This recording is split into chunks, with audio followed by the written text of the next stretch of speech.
बिस्मिल्लाहिर्रहमानिर्रहीम। अस्सलाम वालेकुम नाज़रीन, आप यूट्यूब चैनल देख रहे हैं। मैं इमरान खान हूँ। ये वीलॉग ज़रा गौर से सुनिएगा क्योंकि इसमें मैं आपको बताऊंगा कि पाकिस्तान अपने आप को खुदा न खास्ता इस लड़ाई में फंसा सकता है। हमारे साथ क्या हो सकता है और सिचुएशन क्या है वो मैं आपको बाद में बताता हूँ, लेकिन पहले इस जंग में वो मरहला आ गया जो बहुत खतरनाक है और ये नहीं होना चाहिए। ये पूरा का पूरा जो खलीज है जिसमें Iran, Iraq, Saudi Arab, Kuwait, Bahrain, Qatar, UAE, Oman, ये सारे ममालिक जो हैं इनके अंदर तेल है और ये तेल की दौलत से माला माल है। ये लोग आज अमीर हैं तो इस वजह से कि इनके पास तेल की दौलत है और तेल से इन्होंने बेशुमार पैसा बनाया। अब तेल के कुएं अगर जलना शुरू हो जाएं तो ये पूरा रीजन जो है वो खंडरात में तब्दील हो जाएगा और वो जिस चीज का खतरा था वो हो गई और ईरान से इसका आगाज हुआ है और इराक के अंदर भी ये सिलसिला शुरू हो गया है। ईरान की जो ऑयल तनसीबात हैं उनके ऊपर शदीद तरीन हमला किया गया है। इसराइल ने दावा किया है कि 30 के करीब हमले किए गए हैं, यानी उनकी एयरफोर्स ने 30 के करीब बम मारे हैं और बहुत सारे जो ऑयल रिफाइनरीज और टैंकर्स इनके ऊपर अटैक किया गया है। ईरान ने कंफर्मेशन की है कि उनके 3 ऐसे डिपोज जहां पे वो तेल को स्टोर करते हैं वो तबाह हुए हैं और ऑयल रिफाइनरीज के हवाले से भी मुतजाद खबरें आ रही हैं। ये तो अगर नुकसान हुआ तो अरबों डॉलर का नुकसान है, बहुत बड़ा नुकसान है। और ईरान की ऑयल तनसीबात पर अगर हमला होगा तो ईरान इसका जवाब क्या देगा इसका भी आप अंदाजा कर सकते हैं। ये बहुत खौफनाक है। एक बात और आप अपने जहन में रखेंगे, ईरान ने इससे पहले एक धमकी दी थी और वो धमकी ये भी थी कि इसराइल की जो न्यूक्लियर साइट है जहां पे वो एटमी अपने मराकज उसने बनाए हुए हैं वो वहां पे भी उड़ाने की धमकी ईरान पहले दे चुका है। जबकि याद रखिएगा पूरे मिडिल ईस्ट के अंदर तेल के कुएं हैं जिनसे अमेरिका भी फायदा उठाता है, इसराइल भी फायदा उठाता है और अगर ये मामला उस तरफ चला गया तो पूरा इलाका जो है वो बड़ी हौलनाक पिक्चर उसकी आपको नजर आना शुरू हो जाएगी। अब एक अमेरिकन तज्जियाकार है और ये साबिक फौजी भी है, ये डैनियल डेविस, ये डीप डाइव को इस वक्त लीड करते हैं। इन्होंने एक स्टेटमेंट दिया है। ये स्टेटमेंट कह रहा है कि इत्तलात के मुताबिक अब अमेरिका और इसराइल की जंग ईरान के तेल के बुनियादी ढांचे तक फैल रही है। ये वो कदम है जिसकी लिंडसे ग्राहम महीनों से वकालत कर रहे हैं, यानी वो पहले से खबरदार कर रहे हैं कि ये हो सकता है।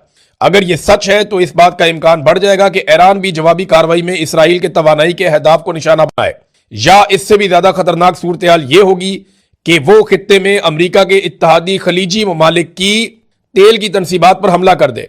इससे जंग इस तरह फैलेगी जो आलमी तवानाई की सप्लाई में तोसी और देर पा ताअत्तुल का बायस बनेगी।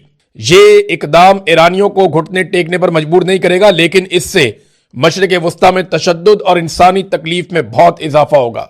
ये बात आप जहन में रखें नाजरीन कि ये आग से अब खेलना शुरू हो गया अमेरिका और इसराइल।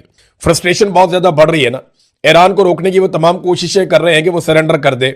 सुप्रीम लीडर को शहीद कर दिया गया, इसके बावजूद ईरान ने सरेंडर नहीं किया। बच्चियां शहीद हो गई, लगभग 1,500 लोग ईरान में शहीद हो चुके हैं अब तक, इससे कुछ कम है, लेकिन ईरान ने सरेंडर नहीं किया। बड़ा शदीद उनके इंफ्रास्ट्रक्चर का नुकसान किया गया और अब जो उनके तेल के ज़खायर हैं उनके ऊपर अटैक किया जा रहा है। अगर जवाबी कार्रवाई में ईरान भी यही करता है इसराइल में या जहां जहां पे अमेरिकी मफादात है, मिसाल के तौर पे इराक के अंदर उन्होंने अटैक किया और अमेरिकन वहां से निकले। इराक से जो अमेरिकन निकल के जा रहे हैं वो सारे वो हैं जो तेल के कारोबार से मुंसलिक हैं। ये सारे वो लोग हैं जो इराक से तेल निकालने का काम कर रहे हैं और अमेरिकी कंपनियां इराक से तेल निकालती हैं, उससे बहुत पैसा बनाती हैं। यही चाहते हैं कि वो सारे खत्ते का तेल उनके कंट्रोल में आ जाए और पैसा डायरेक्ट अमेरिकन इकोनॉमी के अंदर जाए। यही उनका फॉर्मूला है हमेशा से। अब ईरान के उन्होंने जब ये वहां पे आग लगाई है और तबाही फैलाई है तेल के डिपोज पे और रिफाइनरीज पे, तो फिर ईरान ने इराक के अंदर ये किया है और अमेरिकन मफादात को नुकसान पहुंचाया। वहां पे कुछ कंपनीज के जो एसेट्स हैं उनके ऊपर अटैक भी किया ईरान ने। अब मिडिल ईस्ट क्या इससे महफूज रहेगा, ये बहुत बड़ा सवाल है।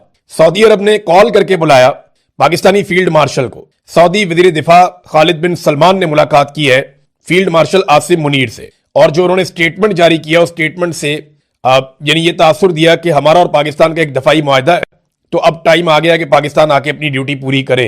अब दिफाई मुआहदा तो बड़ा सेलिब्रेट किया गया था सऊदी अरब में, पाकिस्तान और सऊदी अरब के बीच में, तो फील्ड मार्शल वहां पहुंच गए। अब उन्हें सऊदी अरब की बात माननी पड़ेगी। क्यों माननी पड़ेगी, वजह मैं आपको बताता हूं। $6 अरब तो सीधा सीधा सऊदी अरब का हमारे कौमी खजाने में पड़ा हुआ है। हमारे रिजर्व के अंदर $6 अरब जिसे हम बार बार वो करवाते हैं, रोल ओवर करवाते हैं, वो सऊदी अरब का पैसा पड़ा हुआ है हमारे पास और बार बार हम उनसे उधार तेल भी लेते हैं, उनसे इमदाद भी लेते हैं।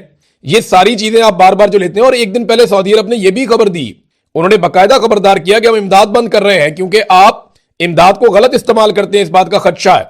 तो आप पहले इस्लाहात करें, उसके बाद आर्मी चीफ को जाना पड़ा।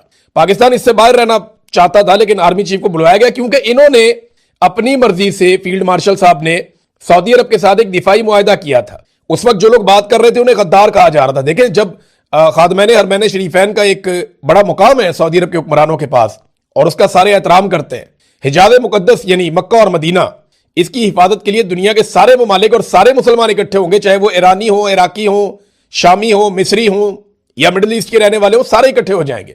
नाज़रीन, पाकिस्तान ने बिलाखिर अमेरिका से कर्जा मांग लिया। पाकिस्तान ने अमेरिका से जो पैसे मांगे हैं वो 10 अरब डॉलर्स हैं और ये पाकिस्तान अपने ज़र मुबादला के ज़खायर के अंदर रखना चाहता है ताकि पाकिस्तान के अंदर थोड़ा सा इस्तेहकाम आ जाए।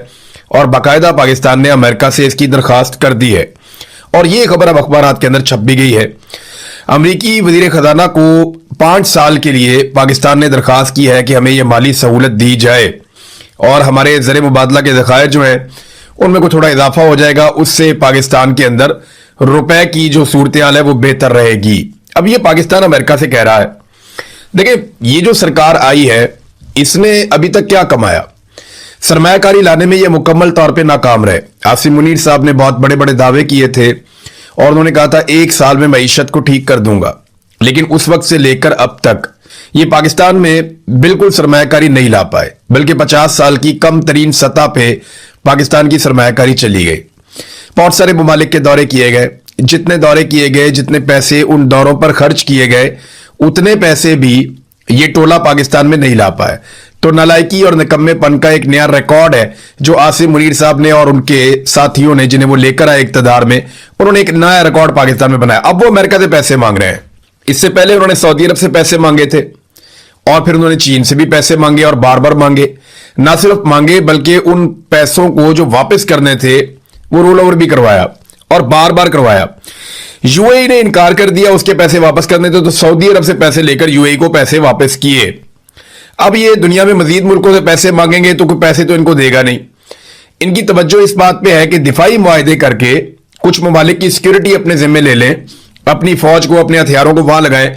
जो पाकिस्तानी कौम ने अपना पेट काट के अपने खून पसीने की कमाई के साथ एक फौज तैयार की है वतन अजीज के दिफा के लिए, उस फौज को और हथियारों को हम दूसरे मुल्कों के साथ दिफाई मुआहदों की सूरत में एंगेज करके कुछ पैसा इकट्ठा कर लें। लेकिन याद रखिएगा, वो पैसा भी हमारा नहीं होगा, वो हमें कर्जे के तौर पे मिलेगा। हमें वो पैसा वापस करना पड़ेगा, चाहे हमारी जानें भी चली जाएं, लेकिन हमें वो पैसा वापस करना पड़ेगा। तो आईएमएफ से भी हमने पैसा लिया, वर्ल्ड बैंक से भी हमने पैसा लिया और कर्जे ले लेकर हमने रिकॉर्ड सारे तोड़ दिए। अब कतर से एक उम्मीद बांधी है पाकिस्तान ने कि कतर से पाकिस्तान कुछ पैसा लेगा या मुफ्त गैस लेने की कोशिश करेगा। मुफ्त तो नहीं होगी, लेकिन यह कि उधार गैस लेने की कोशिश करेगा। तो इसमें वहां पे भी एक दिफाई मुआहदा पाकिस्तान करने जा रहा है। अभी हाल ही में पाकिस्तान ने हौसियों को जवाब दिया है, क्योंकि जो यमन के हौसी हैं उनकी बाकायदा फोर्सेज हैं, उन्होंने सऊदी अरब को धमकाया। सऊदी अरब के साथ उनकी पुरानी एक लड़ाई चल रही है और उस लड़ाई में माजी में जब नवाज शरीफ साहब की हुकूमत थी, वो वजीर आजम थे, तो सऊदी अरब ने पाकिस्तान से मदद मांगी थी, दिफाई मदद। तो उस वक्त की जो पार्लियामेंट थी, पार्लियामेंट ने इनकार कर दिया था। ये 2016 में यमन की जंग में अदम शिरकत के हवाले से ये कौमी सतह पे मुतफिका पॉलिसी बनी थी और पार्लियामेंट में इसके ऊपर डिबेट हुई थी, मीडिया में इस पे ओपन डिबेट हुई थी और यह फैसला किया गया था कि पाकिस्तान सऊदी अरब और यमन के बीच में होने वाले मामलात में नहीं पड़ेगा। पीटीआई अपोजिशन में थी, नवाज शरीफ उस वक्त हुकूमत में थे, लेकिन अब 10 साल गुजर गए इस बात को और अब यह फैसला कर लिया गया है कि ठीक है, इसके अंदर जाना है। और बाकायदा पाकिस्तान की गवर्नमेंट की जानिब से एक प्रेस रिलीज भी जारी कर दी गई है इस्लामाबाद से। जुलाई 22, 2026 की इसके ऊपर डेट है और 181/2026 इसके ऊपर नंबर है और इसमें जनाब पाकिस्तान जो है वो अभी पोजीशन लेता हुआ दिखाई दे रहा है। तो वो जो पाकिस्तान का एक मौकिफ था, कौमी मौकिफ, वो तब्दील हो गया, लेकिन इसको कहीं पार्लियामेंट में या कैबिनेट में कहीं पे इसको डिस्कस नहीं किया गया। अवाम के अंदर भी इसकी डिस्कशन नहीं हुई। ये एक फर्द वाहिद का फैसला है, तो उसके मुताबिक अब हम जाएंगे, इसके अंदर भी शायद उतर जाएंगे। तो जब भी आप कभी पैसे लेते हैं ना, आपको कीमत अदा करनी पड़ती है। मौजूदा जो पाकिस्तान में मिलिट्री रिजीम है, इनके लिए इतना ही काफी था कि अमेरिका इनके मजालिम के ऊपर आंखें बंद रखता। इतना ही बहुत था कि खामोश हमायत जो डोनाल्ड ट्रंप की सरकार की जानिब से मिल रही है, इससे पहले जो बाइडन की सरकार की जानिब से मिल रही थी, वो खामोश हमायत अगर इन्हें मिली रहती तो वो काफी था। इतना बहुत होता है। लेकिन अब ये पैसे मांगने पे आ गए हैं, देखते हैं कि अमेरिका ये पैसा देता है या नहीं देता। लेकिन याद रखिएगा, अमेरिका कभी भी मुफ्त में $1 भी नहीं देता। माजी में जब अमेरिका से पाकिस्तान ने बहुत पैसा वसूल किया तो उस वक्त हमारे जर्नैल अरबपति हो गए थे, उनके बच्चे आज भी अरबपति हैं, और पाकिस्तानियों को उस पैसे में से कोई हिस्सा नहीं मिला, सवाए इसके कि पाकिस्तान में मनशियात का कल्चर आया, पाकिस्तान में दहशतगर्दी का एक कल्चर आया, पाकिस्तान में क्लाशनकोफ का एक कल्चर आया, और पाकिस्तान के अंदर बारूद आ गए, मनशियात आ गई, बहुत सारी बुराइयां पाकिस्तान में आई। और पाकिस्तान में जो जर्नैलों के बच्चे थे वो बहुत अमीर हो गए, वो अरबोपति हो गए।